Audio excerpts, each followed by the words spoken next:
Separate yourself and others. If not, what the fuck is you doing here? You are now entering my CC radio. Yo! Hello, everybody, and welcome to the second episode of Wake It Up. I'm your host, Diego Garcia, and tonight is going to be fun.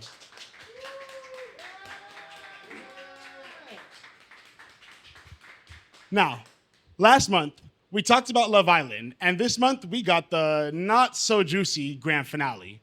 But the road to get there was a little messy, so let's get into it. This month we also had the grand finale of the World Cup, and that was messier and more scandalous than the entire season of Love Island.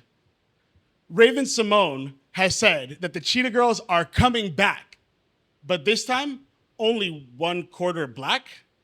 It seems like our black and brown and whatever Dorinda was, growl power group, has adopted DEI in the worst way. Somewhere that the DEI repeal was in full effect this month was Taylor Swift's wedding, an extremely gauche spectacle with a very interesting guest list. Let's talk about it. Tonight, we have fashion designer, stylist, Project Runway alum, and my very good friend, Dope Tavio in the building. Me and him will sit down and kiki about his life, his time on TV, and what's next for the icon. Later, we'll be getting into all of the juicy topics like NDAA 219, the rise of Protestantism in Latin America, Mitch McConnell, or should I say weekend at Mitch McConnell's, and the shitty veggies. And at the end of the episode, I'll be sitting down with congressional candidate Oliver Larkin, where I'll get to know him, what he's about, and why we should get up and vote this time. All of this and more. So strap in, fill your glass, spark your blunt, and let's wake it up.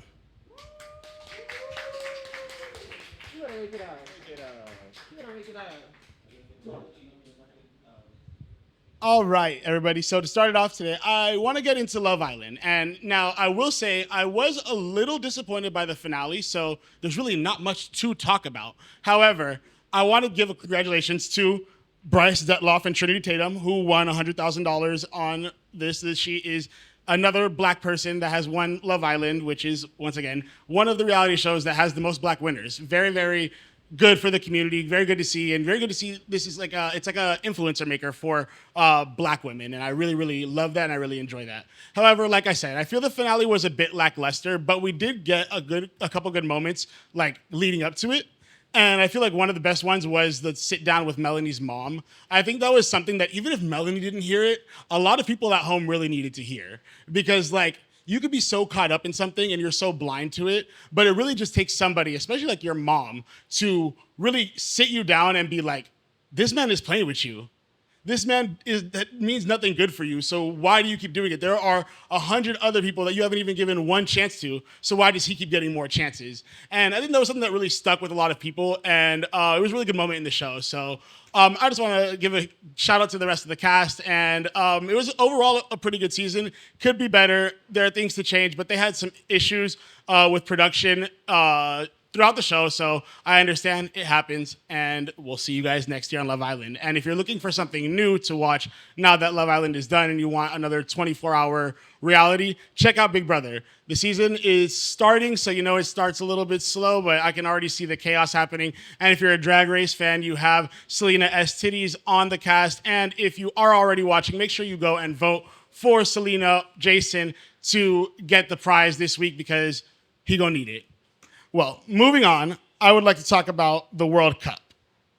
The World Cup this year was one of the biggest World Cups that we've ever had. There were 48 countries that played, and there were 140 matches that were done throughout the entire US, Mexico, and Canada.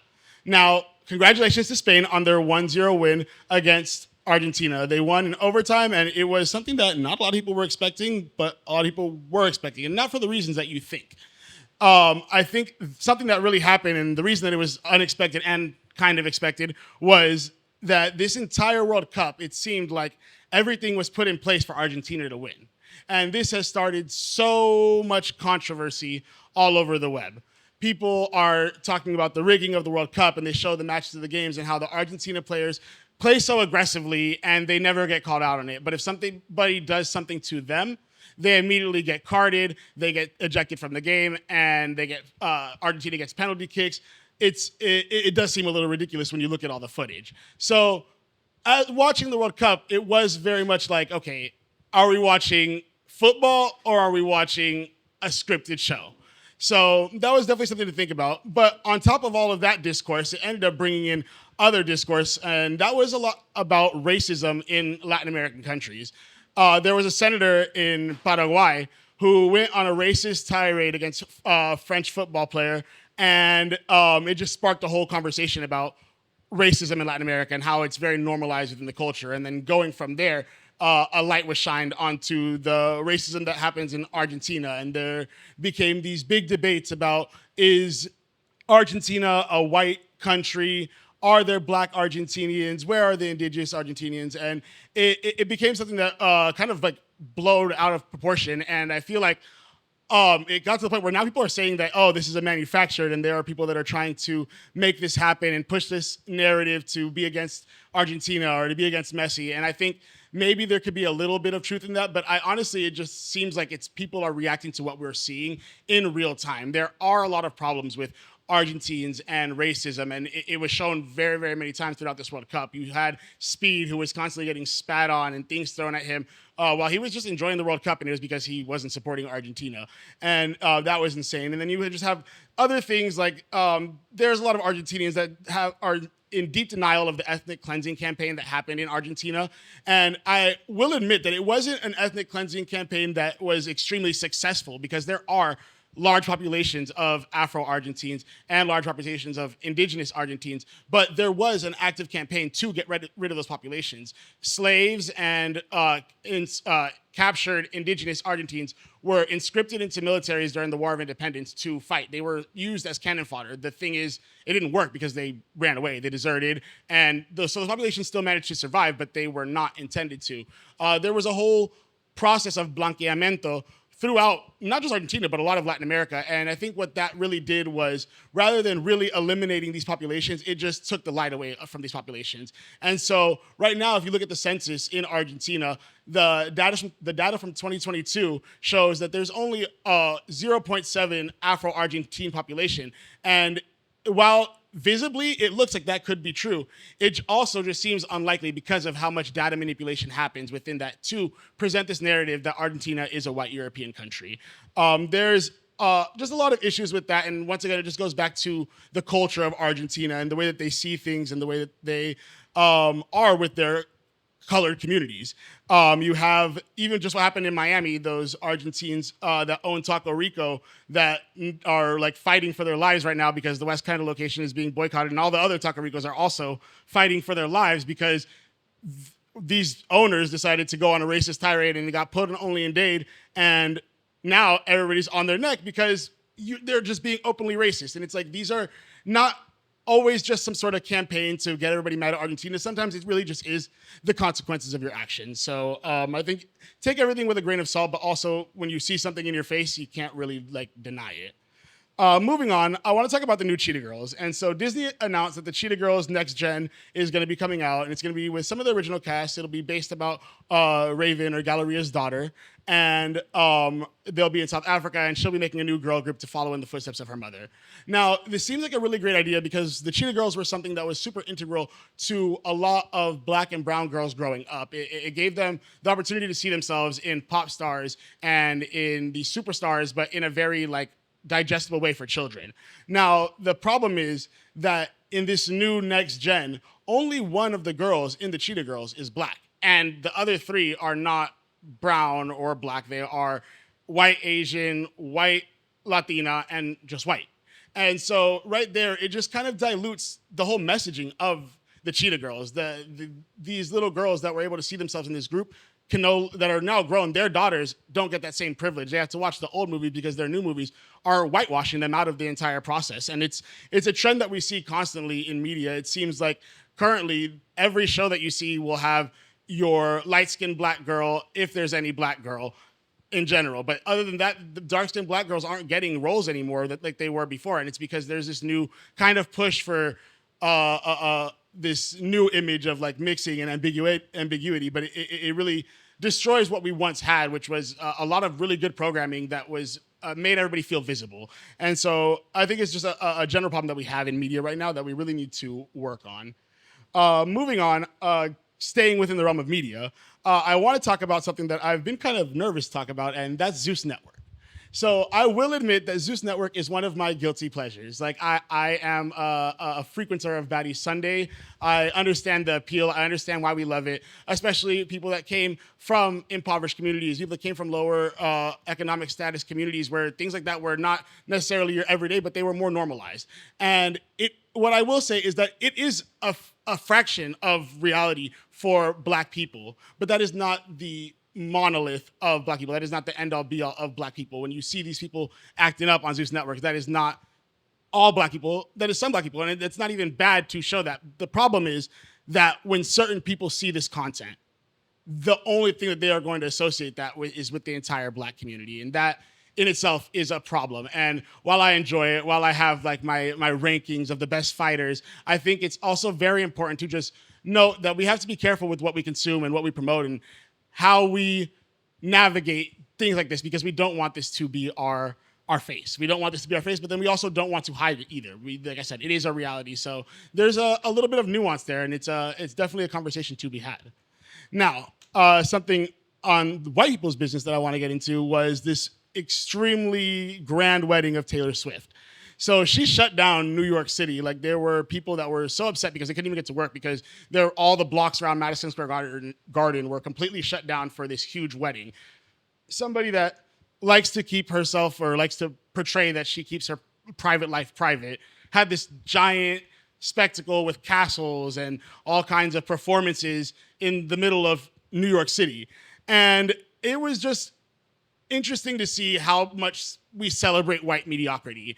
These are, yes, she has the numbers, but does she do anything legendary? Is this something that somebody that needs to be having a royal wedding in the middle of one of the busiest cities that is stopping people from doing what they do on their everyday? I don't think it's necessary. And just like the tone deafness of it all is what really, really gets me. I feel like she wasn't even thinking about, hey, all the people here that are struggling, I don't really care. I want to have my big wedding. And to top it off, you could see at the end of the wedding, there were people handing out pastries to people in the back, like as if they were Marie Antoinette giving out the cake. It was just a weird optics to see all of that. And I just don't feel like enough people are talking about it. Everybody just kind of like brushed it under the rug, but it just was really weird. And also, I do want to mention, she did have a very interesting guest list. There was Stephen J. Demetrio, who was at her wedding, and that raised the question of who else was there that we didn't see. But if you don't know who that is, he is a government contractor who owns a lot of ICE facilities. And so this is somebody that is in direct conflict with a lot of her fan base. There are a lot of fan base, a lot of people. She has a big following in Latin America. She has a big following worldwide. And to have people that are actively going against your fan base at your wedding is a little weird, really interesting. And I think, like I said, we have to think about who else was at that wedding. If that's the only one that we see, we have this Mr. MAGA ICE facility man at this wedding. Who else was there? So once again, something to think about. And the last thing I really want to touch on is the news about Andrew Tate being arrested here in Miami the other day. On July 18th, him and his brother were arrested in Miami by U.S. Marshal Services and to be extradited to the UK for their court proceedings. These two men are huge influencers in what is called the manosphere, the red pill community, and there are a lot of young men that watch this content and consume this content. These men are currently on trial in multiple countries for sex crimes. The UK CPS says that Andrew Tate now faces 7 further rape charges, 3 trafficking for sexual exploitation charges, 3 assault charges, and 19 additional charges involving child sexual images and extreme pornography. Tristan Tate faces 1 sexual assault charges, 2 rape charges, and 3 trafficking charges. They also face similar charges in Romania. And these 2 men are on the internet selling your kids and selling courses to incels on how to be just like them. This is extremely dangerous. This is who is trying to shape the future of our country. We have sex pests, people that were sex trafficking minors in other countries. And they talk about, oh, you need quality women, you need to be a quality man, and you shouldn't be consuming porn, and you shouldn't be doing this. But they're selling that right back to you. They're telling you how bad it is, selling it right back to you, and trying to make you into something that just doesn't exist. And so, parents, pay attention to what your kids are watching, and adults, stop watching that shit. It's not necessary. You're not learning anything. It's not making you a better man. And anybody that lives in the real world and sees that is going to see exactly who you are. And I just don't think that that's something that you want. So, with that being said, that covers all of my trending topics for this month. And I would like to introduce my first guest of the night. So, ladies and gentlemen, Dopetavio.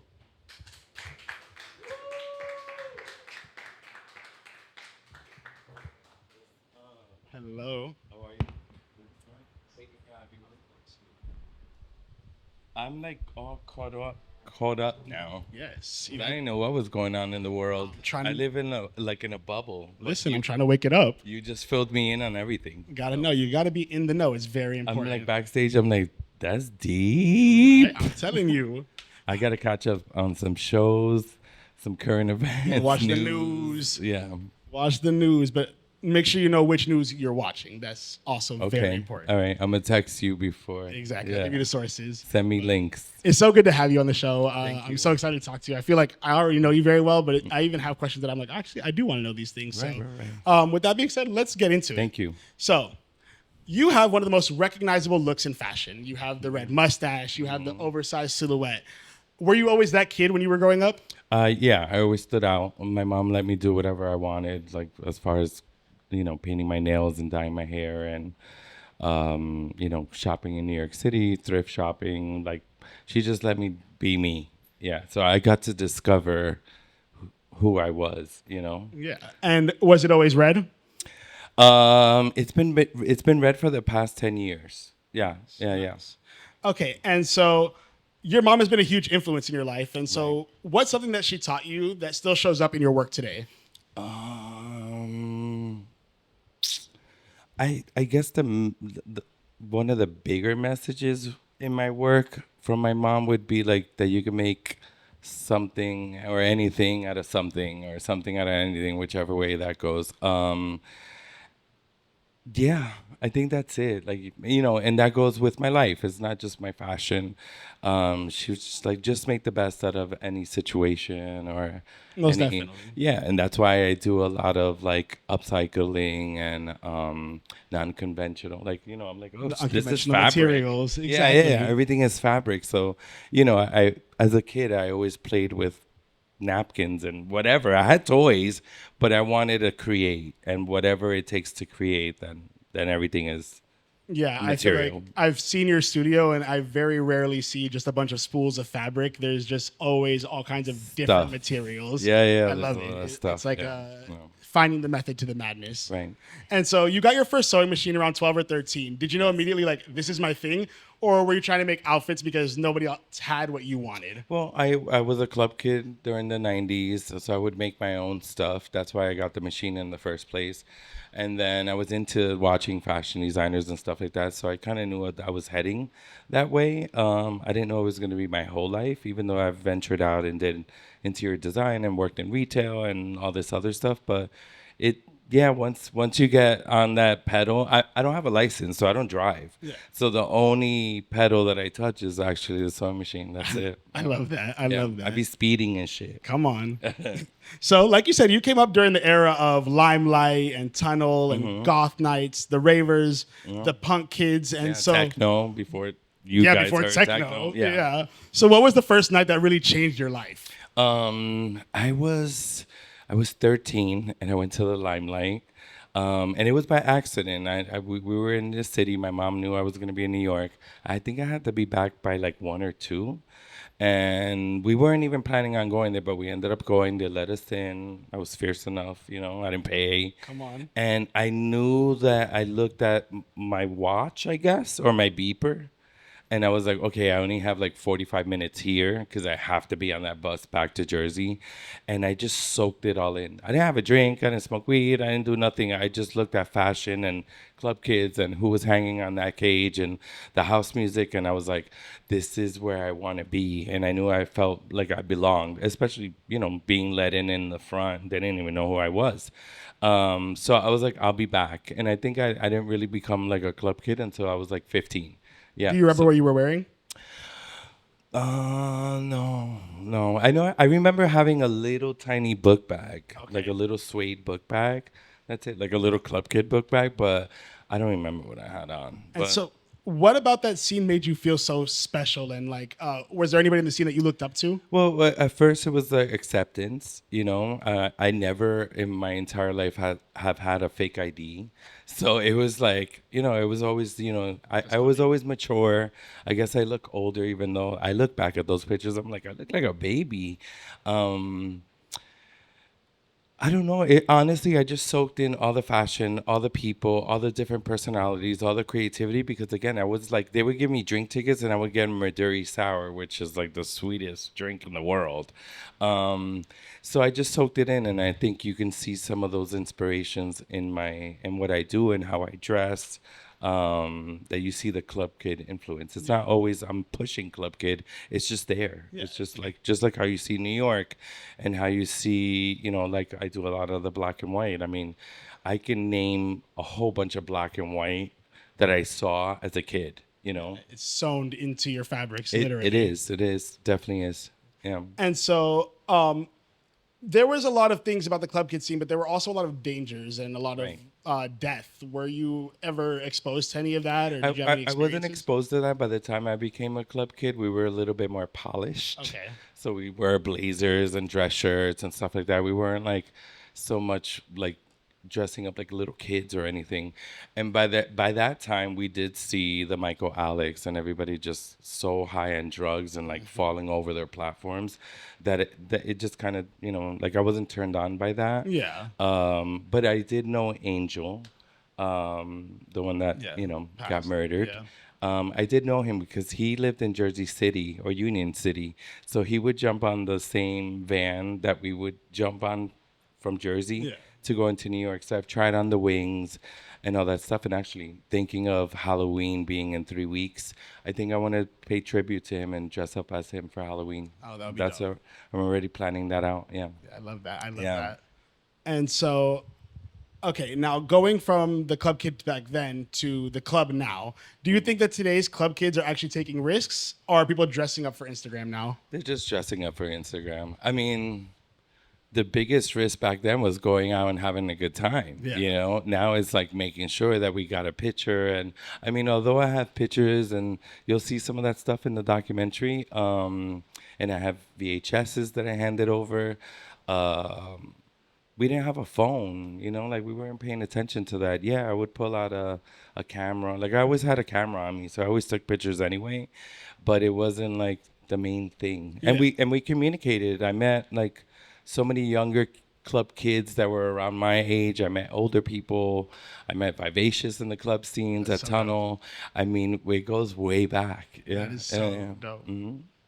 And if TikTok existed back then, do you think the club kids would have survived if everything was blasted on the social media?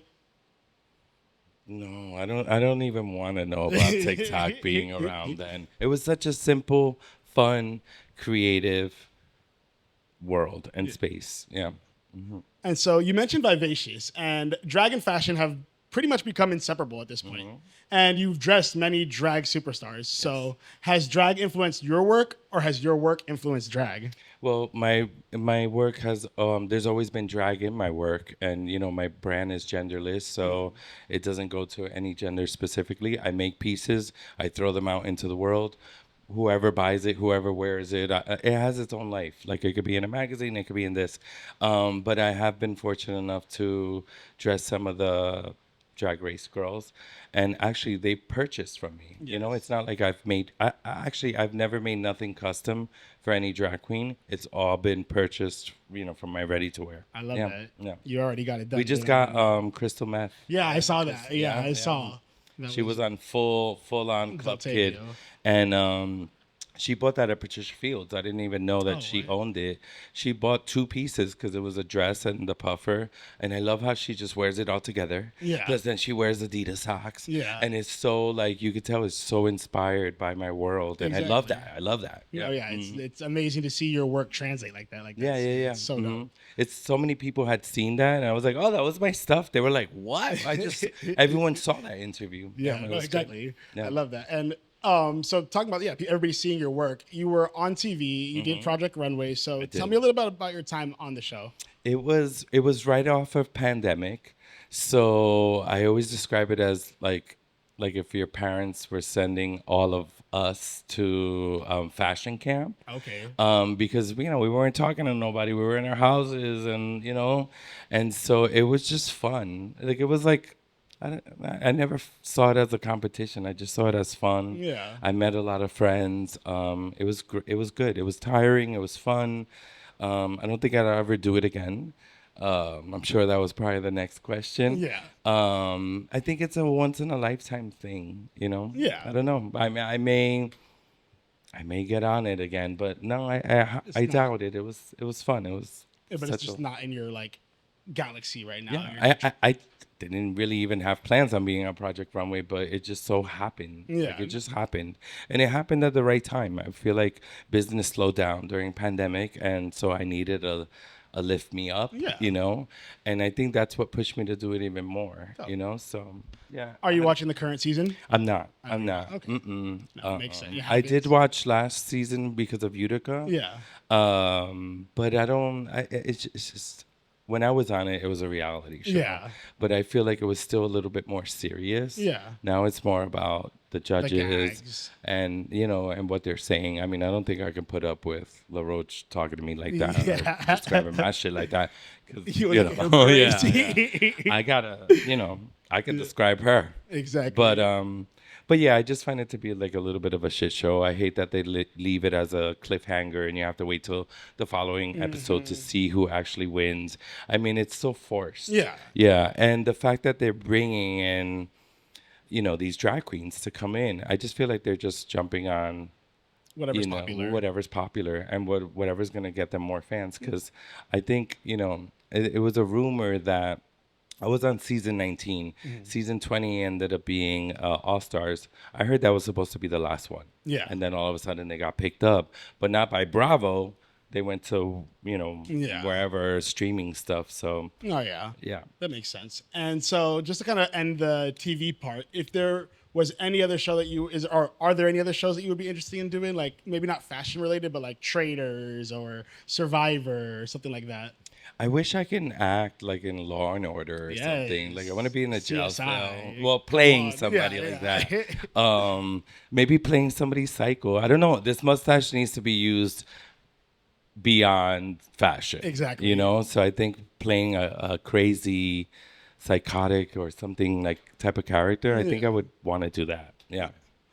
I like that. And the Price is Right or something Come on, like get that. some Something that's money. going to get money or a Come bedroom on. set. Come on, Yeah. a new car, even though you don't drive. Right, but I can have drivers. Exactly. Yeah. Exactly. Yeah. So Or a new RV. exactly. Yes. That'd Travel be around good, the country. right? Come on. Yeah.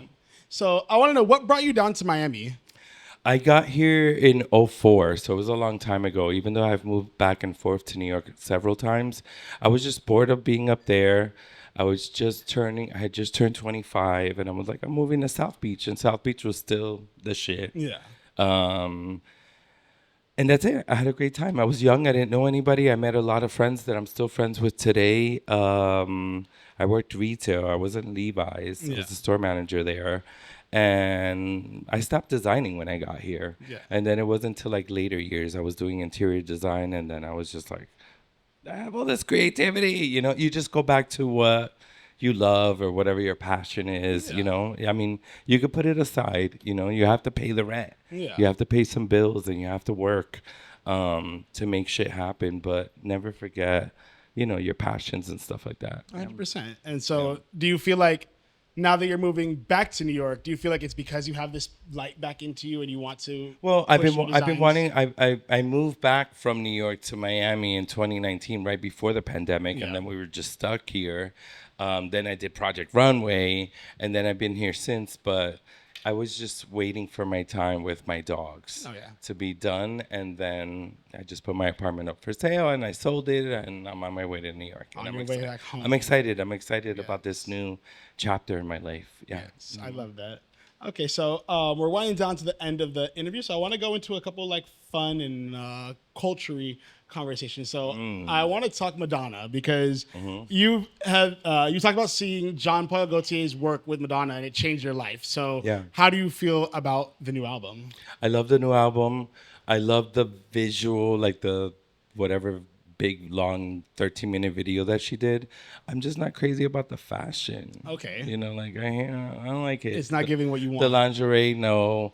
You know, I'm happy that she pulled out the old boots, but it's just like, no. You're the queen of pop. You can go into any archive, and I don't feel like, but the music is doing good, and I guess she just wanted to keep things simple. Yeah. So what era would you say the fashion was on? For Madonna? Yeah. Anything 90s, and of course she created fashion as well, but I loved, my favorite era is erotica. Okay. Yeah. Okay. All right, so now I want to do some fashion hot takes. So, Okay. skinny jeans, yes or no? Only on rockers. Crocs, yes or no? Yes, because they're comfortable. Tiny sunglasses, yes or no? Depending on your face. AI generated fashion, genius or terrifying? Not genius. Not genius. And what's one fashion rule people should completely ignore? White after Labor Day. Like, fuck it, wear white. I like That's that. it, yeah. All right, a couple more rapid fires. Just one word. Black or white? Black. Vintage or futuristic?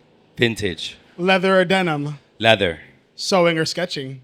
Sketching. Runway or nightclub? Both. Heels or platforms? Both. Fashion Week or Art Basel? Fashion Week. Club Kid or fashion icon? Both. Last song that you listened to? The last song I listened to, probably something from Madonna's album. Yeah. Dream collab? Adidas. And your biggest guilty pleasure? Doritos. Okay. I'm gonna keep it simple. And- A bag of Doritos. What's something that you're working on that people don't know about yet? My transition of moving back to New York. Yeah. Okay, dope. And 5 years from now, where do you hope that Doptavio is? I just hope it's successful, or just successful one, and I just hope that I get to continue doing what I love, and people, there's customers and clients everywhere. I want it to go as far as it can go, as long as I'm happy. I don't care if I have a full-time job and doing something completely different from fashion, but I want to always be able to have my machine set up and sew and make, create, dress people, and sell it, 100%. Yeah, that's it. And so my final question to you is, what's one thing you hope that people feel when they wear your clothes? That they feel dope. And I hear this all the time. Like, people are like, I walk into the room and people are like, oh my God, you look dope as fuck. And that's fly as fuck. And just, it's not simple clothes. It's not for everyone. But even for the person that doesn't dress up all the time, when they come in and they try something on, they feel special.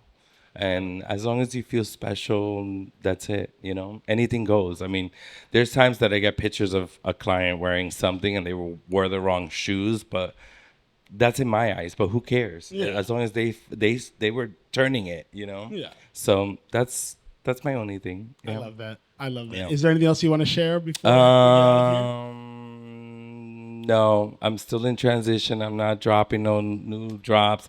I don't got nothing to promote but the fact that I'm moving back to New York, and I can't wait to be surrounded by my friends and the creativity, and I'll be hosting parties there, and I'm gonna feel like a little kid running around New York City again. So I'm so excited for you. about that. Thank you. So excited for you. Yeah. Well, before you get out of here, I do want to give you this book. Oh, It's called nice. Nuyorican and Diasporican Visual Nice.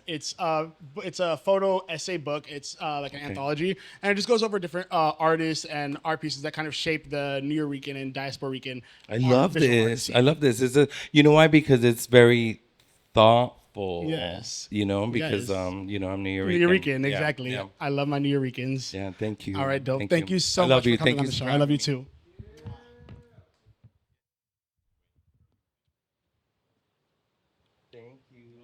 Thank you. Thank you. It was great having you. Give it up for Dope, everybody.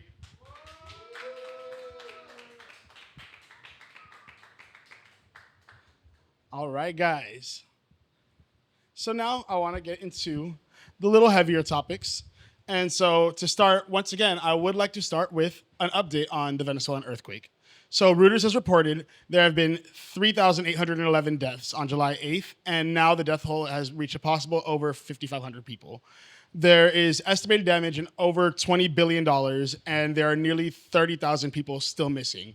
Now, the problem with the missing people is the government is still withholding these numbers and this information. These are numbers that are coming from on-the-ground people. And so that's been a very big problem. There's been 82 temporary settlements that have been set up around the country to try to help the displaced people without their homes. But there's still a lot of work that needs to be done. There's still a lot of donations that need to be made to help Venezuela. So once again, if you have the opportunity, if you have the resources, if you have the funds, please find a local organization that is working with people on the ground to donate.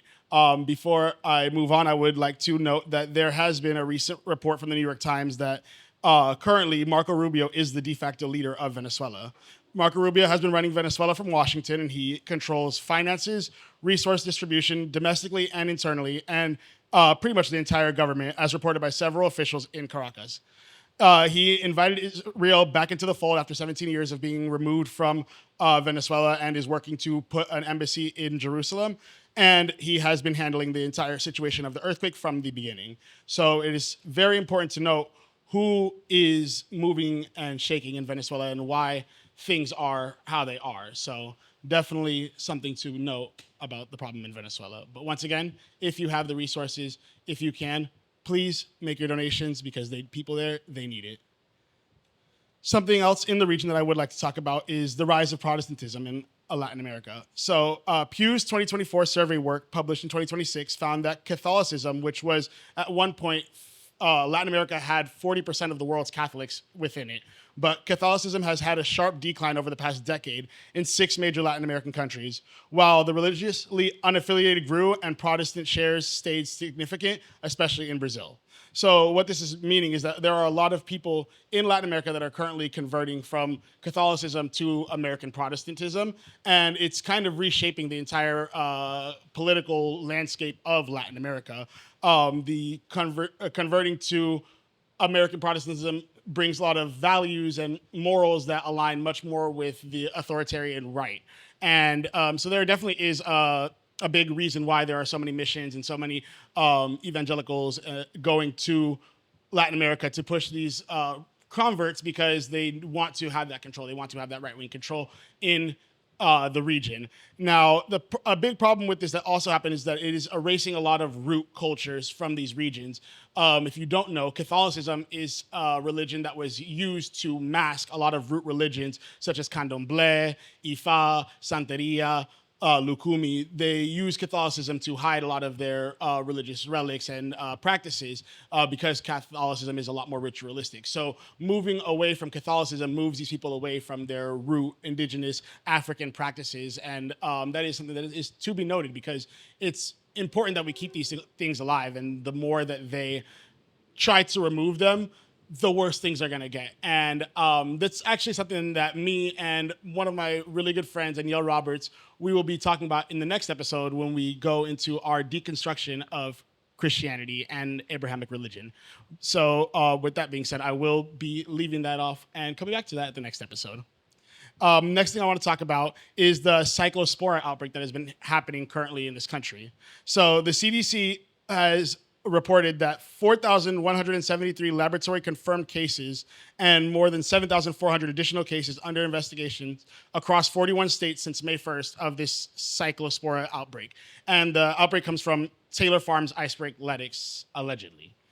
There has been rollbacks on food regulations that started actually this time last year. July 25th, the FDA announced that they were going to be rolling back 52 standards that they considered obsolete and that would help ease the production process of canned foods, of fruits and vegetables, of dairy, and of bread products.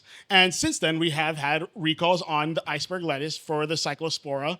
We've had a recall on eggs because of salmonella, which has caused 98 illnesses across 17 states and 26 hospitalizations. If you love Utz potato chips, they've also been recalled for salmonella recently. Be careful with your children because baby food has been recalled for having plastic pieces within it. And to top it off, if you love biscuits and bread rolls and Pillsbury, their canned dough and bread rolls have currently been recalled because there have been glass pieces being found within the bread. So there's a definite correlation between what's going on in the FDA and what's happening now with all of these recalls and outbreaks and glass and plastic being in the food. And it's also very important to note that Taylor Farms, the corporation that runs that was giving out the lettuce and that allegedly has the tainted lettuce, donated $1 million to MAGA Incorporated. They lobbied for the delay of the food traceability rule until 2030. They called Trump before the FDA recall was announced to try and delay the recall. And then once the recall was announced, they had a meeting with Trump, and then the FDA walked back their positive test as a false positive. So a lot of shady things happened within the past couple of days with this outbreak and Taylor Farms. So be careful what you're eating. Something else I really want to touch on quickly is this NDAA Section 219. So currently the NDAA is the National Defense Authorization Act, and they have to pass this to make budgets for the Defense Department, for the military. There is a section in the NDAA that has Section 219, which has been a very controversial section that has been trying to be removed or passed. And essentially, this section establishes a United States-Israel Defense Technological Cooperation Initiative, which means that it effectively merges the militaries and intelligence of the United States and Israel. There were this bill, the NDAA, passed in the House with Section 219, with majority of Republicans, 213 Republicans, and 5 Democrats, the rotating villains. We had Henry Cuellar from Texas, Don Davis from North Carolina, Jared Golden from Maine, Vicente Gonzalez from Texas, Adam Gray from California, Marie Gluesenkamp Perez from Washington, all vote to essentially merge the military and intelligence with Israel. This merger does not benefit the United States in any way. We would not be gaining any new information that we don't already have. This is just giving all of our information to Israel. It also is a way to end defense funding for Israel because they can say, we're going to stop sending money and weapons to Israel because we don't need to anymore because they're merged with our military, and so they just are getting the weapons regardless. And this is essentially adds an executive Israeli agent who is immune to congressional oversight and given war powers. So if Israel is in a conflict with Egypt or Syria and they decide to go to war with them, they can send United States soldiers overseas to these places with full congressional approval. They don't need the oversight. And allegedly, this has not been confirmed, but there are rumors that Benjamin Netanyahu had a hand in writing the actual bill. Definitely something to think about and pay attention and to call your Congress people because the Senate will be voting for this soon. And so make sure that this does not pass because if this does pass, we are extremely compromised. The last thing I want to touch on really, really quickly is Mitch McConnell. I feel like if you've seen the movie Weekend at Bernie's, everything seems very, very familiar. Mitch McConnell has been missing for a long time after a fall and pneumonia problem. And for these past month and a half, his family has opted to posting AI photos of him wearing the same thing every picture and sitting with his wife who randomly went to China like in the middle of all of this. Very, very weird things that are happening. And it seems like they're trying to cover this up. It seems like nobody is checking to see what's happening. And it's for a reason. If they do, if there's a vacancy before August 3rd, there will be a special election. And if there's a special election, Thomas Massie has the ability to win that special election, and he gets Mitch McConnell's position. And that would be terrible for Mitch McConnell's team and the Republicans in general. And so the biggest problem I really have with this, though, is that the Democrats seem to be the most that are scared to do anything. The Democrats know what's going on. The Democrats see all of this, and they still are not doing anything. They're not hiring any private investigators. They're not pulling up at the hospital. Why is nobody doing anything about it? It's ridiculous, and it just goes to show that we are still dealing with this problem with the do-nothing Dems. And so with that being said, I'd like to move on to our next segment, where I will be sitting down with congressional candidate Oliver Larkin, where he will tell me why he is not a do-nothing Dem. So give it up for congressional candidate Oliver Larkin.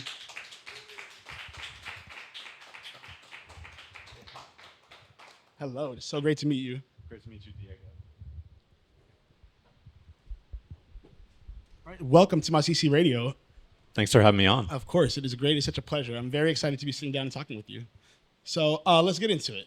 So for people just meeting you, I want you to tell me a little bit about your background, where you grew up, and your connections to the area that you seek to represent. Yeah, so I came to Fort Lauderdale in 1996. My dad had retired from the Army. I was born just outside of an Army base in California in 92, but moved here when I was very young and grew up in the city of Fort Lauderdale in Broward County, experiencing life in a vulnerable coastal community affected by climate change, and have really seen the development of the city I grew up in over the last 30 years. And a few things really stand out to me about South Florida. One, we have such an amazing culture, a diversity of communities from all across Central, South America, the Caribbean, people from all over the world. Miami does not fall far behind New York City in terms of being sort of a metropolis for the entire global community, and always really appreciated that about South Florida. And for me, I live in Boca Raton now in Palm Beach County. I'm a renter, so I've been bouncing around in the last few years. Rented in Fort Lauderdale and Deerfield and Boca.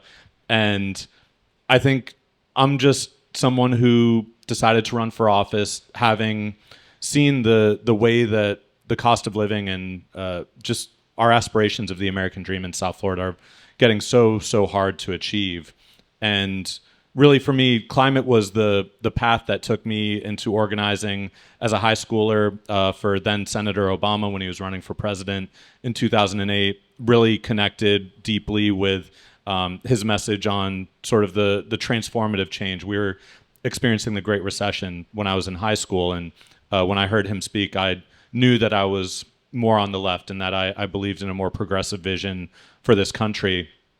And then experiencing as a climate organizer in high school, the Deepwater Horizon disaster, and seeing the failure of legislation to be passed in the Senate for so many years, really inspired me to get more involved locally. So I've my connection with the city of Fort Lauderdale, I've spoken out dating back to 2017 about the city's infrastructure problems. If you've followed the news in the city of Fort Lauderdale over recent years, you've seen the ruptures of sewer and wastewater lines, the spewing of untreated sewage into the canals. And this is our economy. This is what South Florida depends on. This is why we don't have a state income tax, because we have a tourism tax. People come here and spend their money, and what do they enjoy? They enjoy the culture, the environment, the things that we see Republicans in Tallahassee and in Washington, D.C. attacking. One of the most radicalizing things for me was seeing Rick Scott ban terms like climate change when I was in college. So speaking out on behalf of our public lands, for our infrastructure, for our LGBTQ community, again, growing up in Fort Lauderdale and seeing the Pride Flag street art near the site of the Marlin Beach Hotel, the first gay-friendly resort that opened up in the United States in 1992, and seeing the right attack that. I mean, this is just our basic freedom of speech, freedom of expression, and that's something that I really have always sought to defend, and that's what I'm trying to do now, running for Congress. Most definitely. And so coming from neighborhoods in South Florida, in Broward County, what in your upbringing made you think that you should be in this fight? And why should Black, Caribbean, and Latino voters in South Florida trust that you know how to represent a district that you moved through as a white man? And what does solidarity look to you? Is it solidarity, or is it beyond? Like, what does solidarity look like to you beyond a slogan language? Yeah, I think Florida, we have this perception that we're somehow apart from the South, especially in South Florida, because we have this amazing mix of cultures of Black and Latino and Caribbean communities. But we're governed by Tallahassee, and we really have at the center of this campaign what I frame as finishing the work of Reconstruction. We've seen attacks on the Reconstruction amendments. I mean, they're trying to repeal the 14th Amendment right now to repeal people's right to vote. It's an amendment that was originally established to give the franchise to formerly enslaved African Americans, but now Trump and these Republicans, they're trying to take it away because of birthright citizenship and to oppress our Latino communities. So I think our framework with this entire campaign is one of collective liberation, that there are twin scourges that are affecting not just the United States, but the entire world. And it is the twin scourges of white supremacy and Christian nationalism.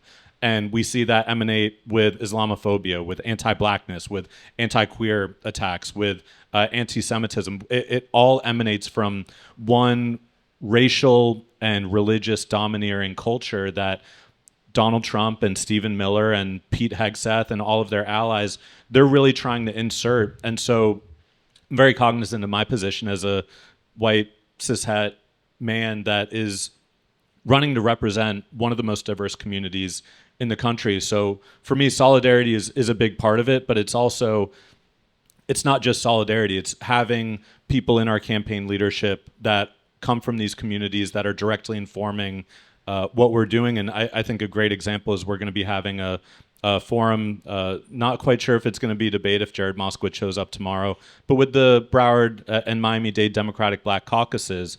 And one thing that I've been very outspoken of, and one thing that I think, is central to my allyship, I'm running against Jared Moskowitz. And after redistricting happened, I should say after the illegal gerrymander happened, a great portion of our district was absorbed, including the city of Wilton Manors, Oakland Park, Margate, Coconut Creek, a lot of Black, Latino, queer, working class parts of our community that were incidentally some of the most Democratic leaning. They got pushed into District 20. We had done a lot of organizing there, and I had people who approached me and asked me, would you be interested in running there? But I was not running to look for a safe seat. I was not running to just try to win a Democratic primary and then coast, especially as we're seeing this attack with the Calais decision with the Supreme Court on Black representation more broadly. It's not just them trying to diminish the Black voting power or Puerto Rican voting power in Central Florida. It's them taking away a Black majority district in Louisiana, cracking up Justin Pearson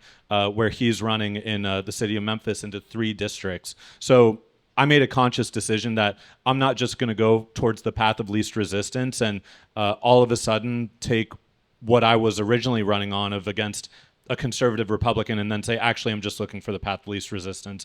I'm going to be part of this effort to diminish Black political representation in Congress. That's something that I don't want to be party to. So I made a conscious decision to stay out of that. And I've been very outspoken about Congresswoman Debbie Wasserman Schultz's decision to very cynically, in my opinion, get in and run against a split field of Black candidates.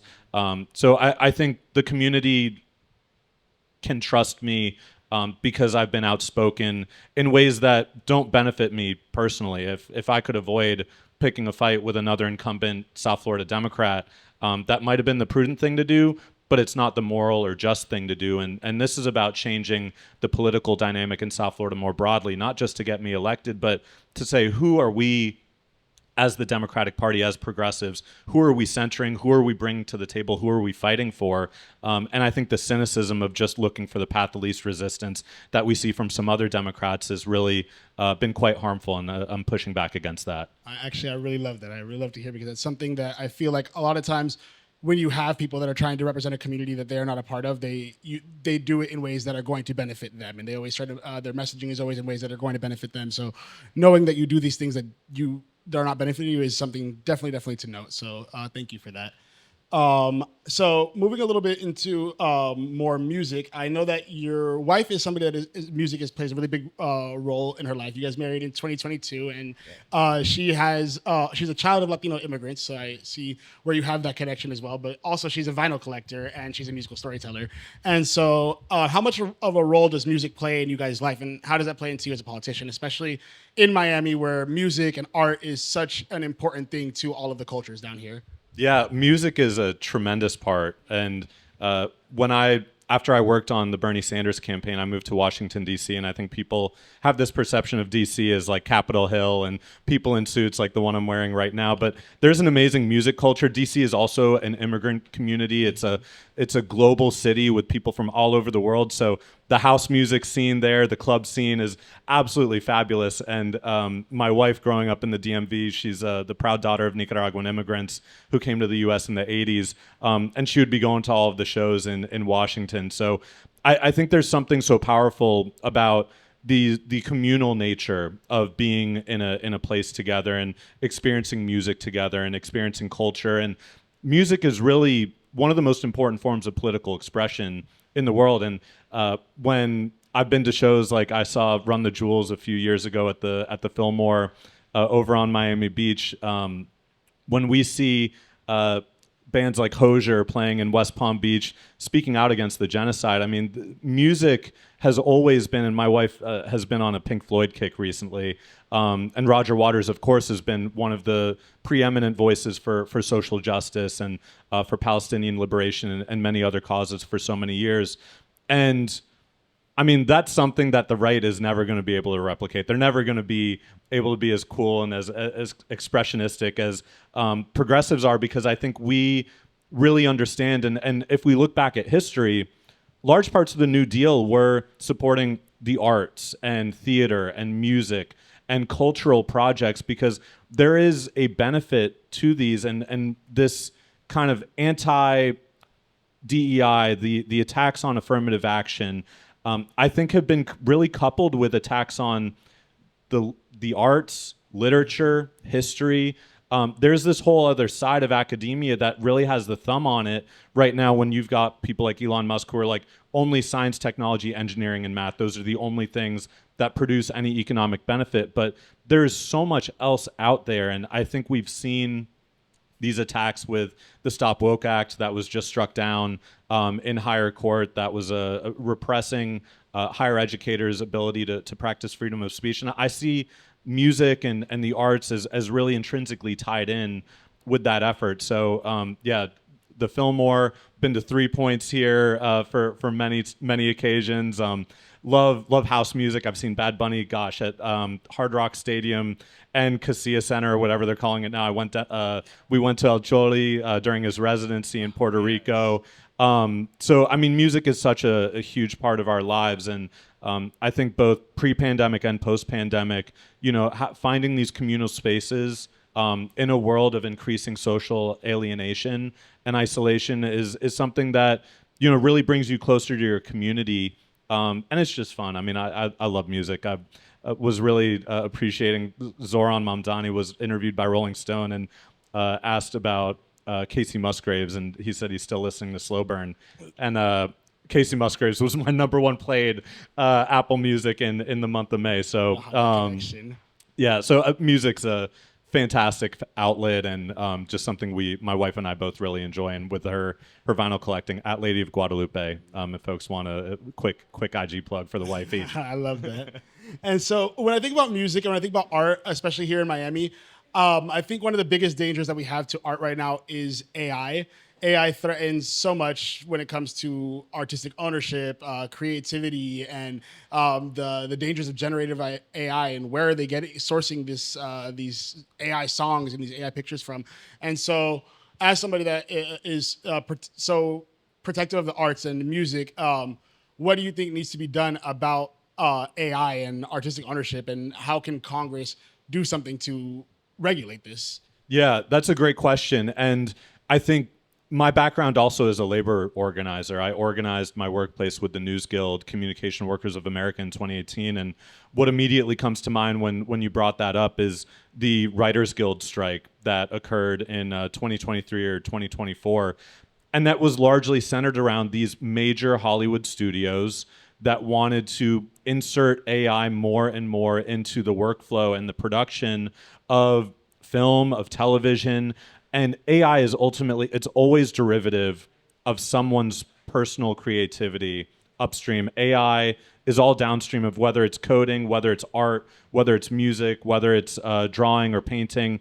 AI is always derivative of that. And when we see these efforts to proliferate the use of AI in creating more music, or the AI slop that we see on our Instagram and TikTok feeds all the time, it's ultimately an effort to cut out the labor force. And there is a labor relationship. There is a labor and management relationship in the arts with Hollywood, and the people at the top, they really want to cut out, whether it is music, whether it is screenwriting or playwriting, or whether it is even licensing the likenesses of artists, of actors and actresses, to use them in perpetuity without having the compensation. Many people, and maybe this has been phased out a little bit in recent years because of the kind of downtrend of cable and upwards of streaming, but a lot of people, a lot of artists, they make their living from royalties, from having that one successful project that can carry them for a few years until they get the next great idea, the next great creative outlet. And this is all an effort to cut out those income streams for artists. So I think the labor movement is one that we need to continue to support.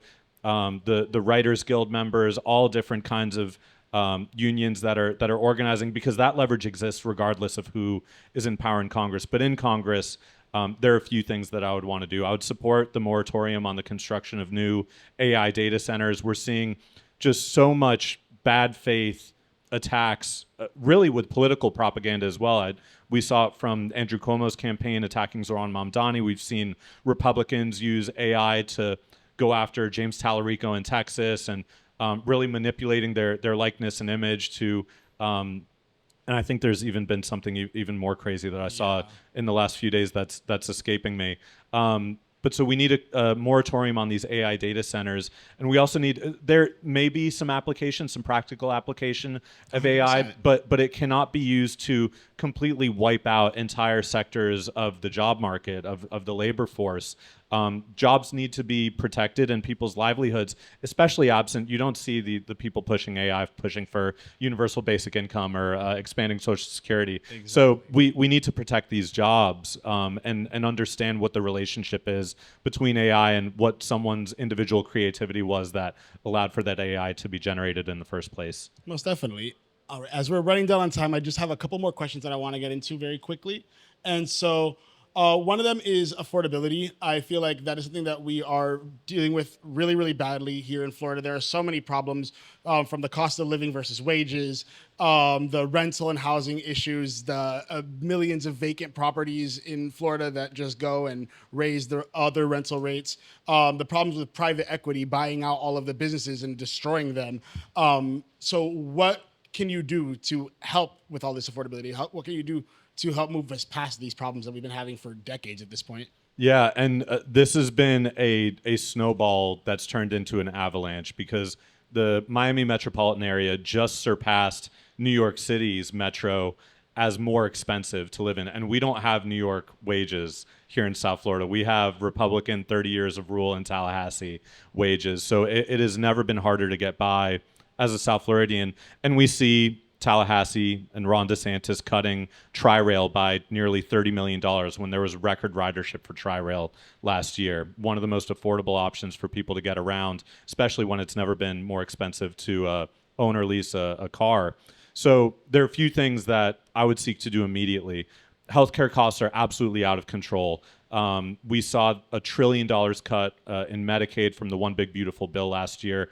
And we have leverage, and not just the Democratic Party, but I believe with the very narrow margins in Congress, progressives and democratic socialists that are going to be elected will have an extraordinary amount of leverage to fight to restore Medicaid funding. I would certainly be supportive of efforts in Florida to put Medicaid expansion on the ballot as a constitutional referendum. We're one of 10 states that never expanded Medicaid, and that can really expand healthcare access. But I want Medicare for all. I want no premiums, deductibles, copays, out-of-pocket costs. I want mental health care and reproductive health care covered. I want vision, hearing, and dental. And we can do it because every other peer nation of ours does universal health care in some form or fashion. I also want to see the United States join the rest of the world in guaranteeing universal child care and paid family and medical leave. I mean, child care is like thousands, tens of thousands of dollars a year. It's never been more expensive. I mean, having a child should not come with a $250,000 price tag just to raise your kid to 18 years old. It is profoundly unfair. So I think if we address some of those things, and then with housing. So Jared Moskowitz has taken tens of thousands of dollars from Lennar Homes. They work with these private equity and corporate landlords like Invitation Homes that they're literally building homes that are never going to go on the market for an individual family to buy. They're these perpetual rental communities.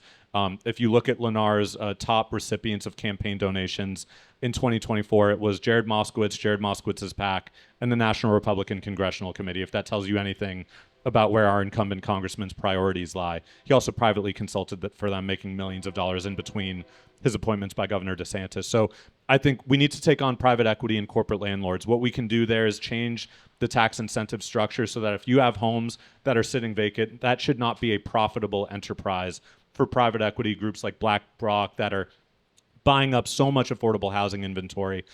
There's legislation in Congress right now, Ilhan Omar's Homes for All Act, that would build 12 million new affordable homes all across the country, repealing the Faircloth Amendment that was passed under the Clinton administration in the 1990s that capped the number of social housing units available at the number that existed in 1999. Of course, South Florida's population has grown tremendously since then, and that's why building more affordable housing is so expensive and so arduous, because it can't be done directly by the municipalities of Miami-Dade or Broward or Palm Beach. It has to be routed through these nonprofits. And those nonprofits are trying to do extraordinarily important work with very limited resources because the state capacity does not currently exist. So if we can build more affordable housing units, if we can also pass a federal homeowners insurance guarantee to get control of these out-of-control property insurance rates that are having seniors on fixed incomes that thought they were buying their retirement home forced to sell, put their homes back on the market, stabilize condo assessments and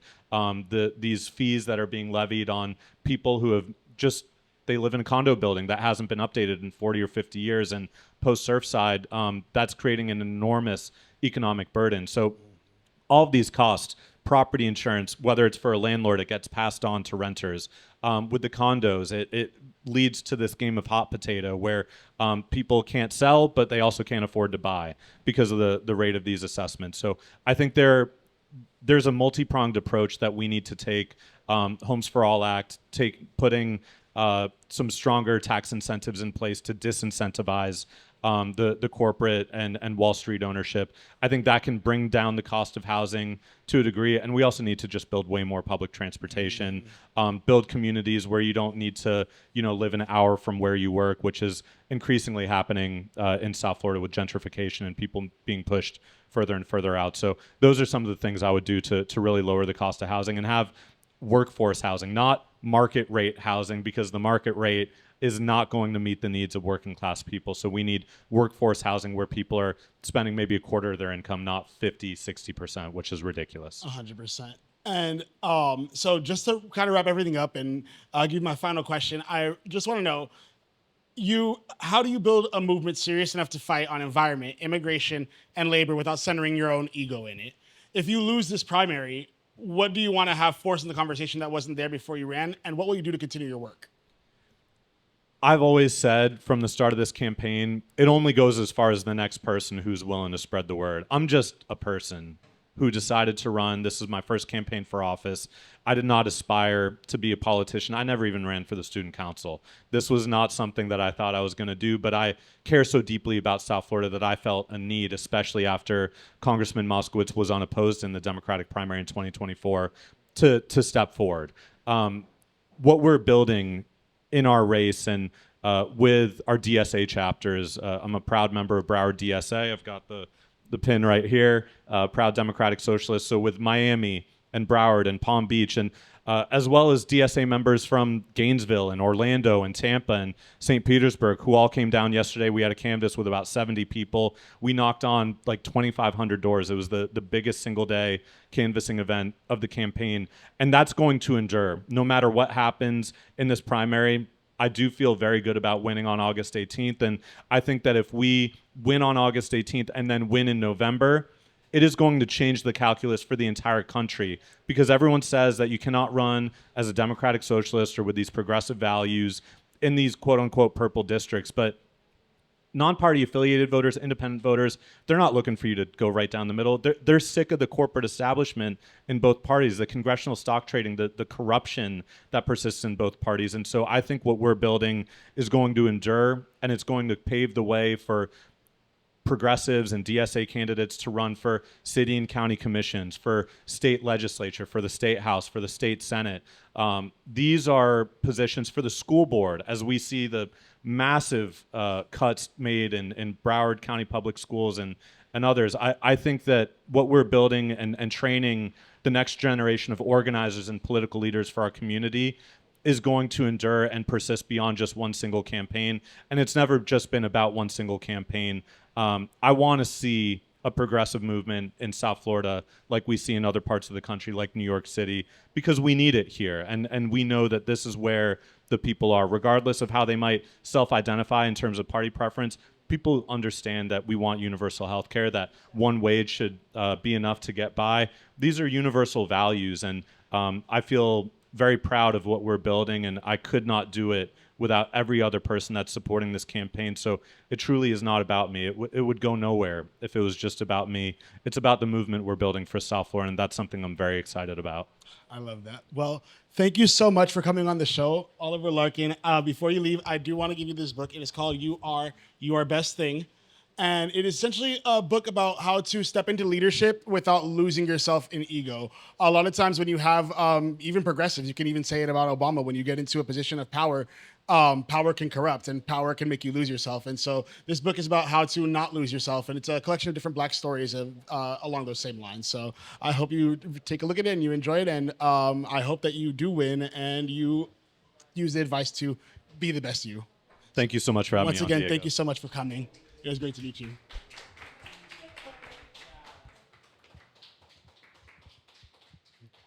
Well, everybody, thank you so much for tuning in. I think we had a great show. We had some great conversations, and I hope it got you to think about some things. If you have any questions or you have any statements, if you're mad about something that I said, leave it in the comments. Other than that, until next time, stay woke.